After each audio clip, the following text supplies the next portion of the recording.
Yeah, actually, this is finished product. I mean, the subject photo, the background was already, it was already blurred, enhanced, and it produces a high definition image like this. So yung nakikita ko natin na photo buo, allegedly, na si kamukha ni Presidente, ito po yung lumabas using our AI forensic. Now, we try to compare yung original photo ng ating Presidente and yung subject photo na nakuha natin.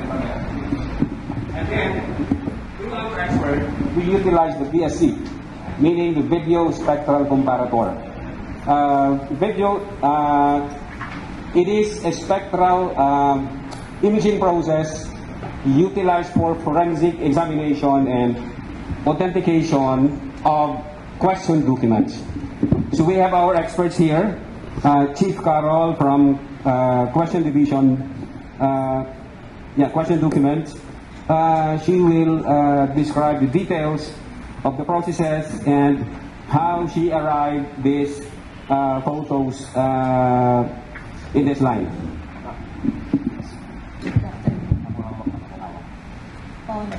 We have right now the photographs. The one on the left is the photograph of the president, and the one on the right is the photograph of the president, and the one on the left is the photograph of the unidentified man. These photos were taken from the video presented to us by our Cybercrime Division.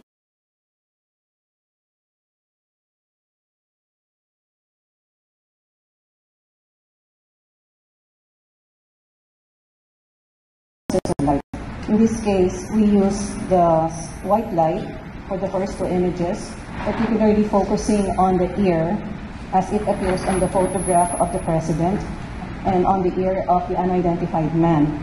We also use infrared light to examine the contour of the ear or the shape of the ear, and the more detailed anatomical explanation will be discussed by our forensic medical legal officer to describe the differences between the two contours of the ear.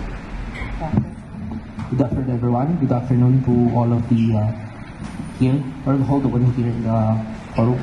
So, if I may refresh your anatomy of the ear, this is the helix, this is the antihelix, this is the lobule, this is the tragus, this is the antitragus, and this is the intertragal notch.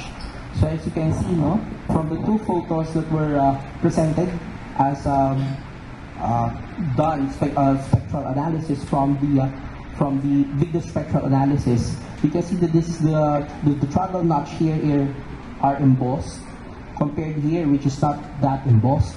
Also, the intertragal notch is larger here. This is narrower on this picture. Also, the antitragus here is more embossed as compared here, which is not embossed.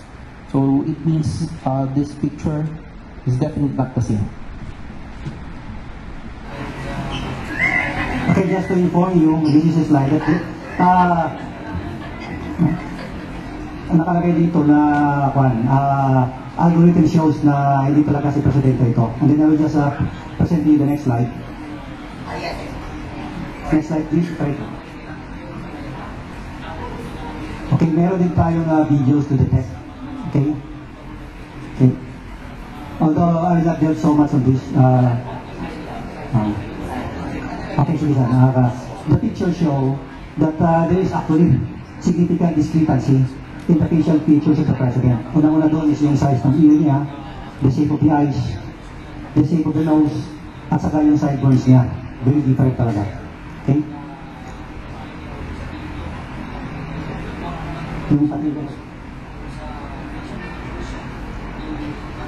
Next. Okay, this is just to show you na we really did a comparison at nakita natin using tools also na talagang very different siya from the president. Okay?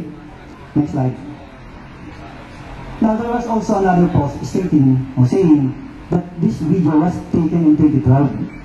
So what we did is we also gathered photos of the president in 2012 and then we again compare At ganoon din ang result, very different from the president, the actual president. Okay?